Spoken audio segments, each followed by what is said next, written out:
I would like to thank the local union for what they do for workers in Colorado Springs. Let me also thank Chuck Bader for his commitment as a community organizer. I've been to many rallies and town hall meetings in Colorado Springs throughout the state, and I tell you, he's at all of them, working to try to bring about a positive change in Colorado Springs.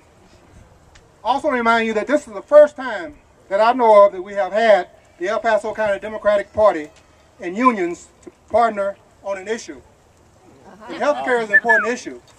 Jason made a promise when he ran for election for the chairperson. He said that this administration is going to be different. He said, I will be involved. I will be speaking out. I will encourage members to participate. And I'd like to thank Jason for being here today because he's demonstrating and also showing that he's the man of action. We appreciate you, Jason. Let's keep it moving alive. I also remind you that we are making Labor Day history by taking our message to our senators. It is an honor. It is an honor to be a part of this healthcare movement on Labor Day. As I stand before you today, as a life member of AFL-CIO, I want to remind you that this is an example of change. I've been here for many years in Colorado Springs. I've never known citizens come out in public the way they've been coming out recently for a cause, and that cause is health care. Yeah. This is my first time. I've always supported it, participating in a Labor Day rally in Colorado Springs. We are here today to honor the contributions workers have made in our great country. Today, workers are suffering in Colorado. In fact, we have too many families and workers that don't have health care. Too many don't have adequate health care, and too many can't afford health care. I have a son with autism, Andre Tuck over there, and luckily I have health care for him. But there's families with children with autism cannot afford medication. In fact, I spent several nights just working with a child, just trying to calm him down. He's hitting the walls and bumping his head against the wall, and his parents cannot afford medical care. There's no excuse for that. No excuse. Yeah. It is time for a change.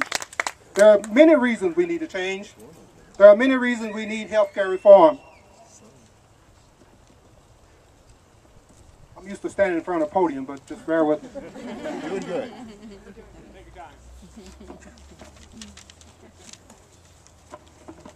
The most important reason we need health care reform is because all Americans deserve health care insurance or health care benefits. Yeah. And I'll say it again, all Americans need health care benefits. I recently attended a health care town hall meeting in Woodland Park, and of course famous U.S. Representative Doug Lamborn was there. And I asked Doug Lamborn a simple question. How can we justify spending billions of dollars on war, billions of dollars on health care for civilian health care in Iraq and Afghanistan, and not provide health care for our hard-working families? He didn't really understand the question. He didn't have an answer because he's not in touch with his constituents. It's simple. All citizens of the United States of America deserve health care. It's time for a change. It's time for doctors to stand up and be counted. I challenge them today to speak out and tell the truth about health care reform.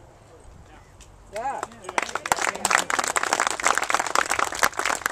And I know we all have doctors, so it's important for you to call and tell them to tell the truth and support our movement. It's important for our professionals and doctors to tell the truth about health care reform. The truth is, health care reform increase patient access to high-quality health care and give patients and family more choices of coverage.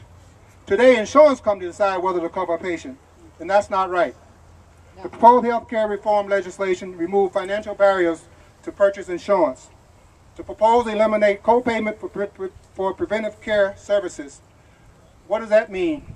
If we have more people getting preventive health care, it means they will take care of themselves. We will not be going to the doctor as much. So that is a very important part of the plan. Yeah. Health care reform will improve Medicare. How? The health care reform will decrease the cost of prescription drugs. Yes. Health care reform will also cut billions of dollars in overpayment to private insurance companies. It will eliminate waste, fraud, and abuse. The President's plan will fix the broken health care system. His plan will invest in America's future by ensuring we have enough doctors to take care of citizens. Let me close by saying it's time for change, We must make it happen. We must make it happen. Yeah. Thank you.